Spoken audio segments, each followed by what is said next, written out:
That man is best educated who knows the greatest number of things that are so, and who can do the greatest number of things to help and heal the world. Education is preeminently a matter of quality, not amount. Any man can learn anything he will, but no man can teach except to those who want to learn. The short successes that can be gained in a brief time and without difficulty, are not worth much. Nothing can be made except by makers, nothing can be managed except by managers. Money cannot make anything and money cannot manage anything. We are entering an era when we shall create resources which shall be so constantly renewed that the only loss will be not to use them.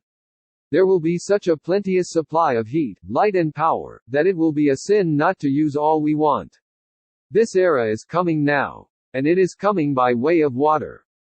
Two classes of people lose money, those who are too weak to guard what they have, those who win money by trick. They both lose in the end. When people are stung in false investment schemes, there are three causes: greed of something for nothing, sheer inability to know their mind, or infantile trustfulness.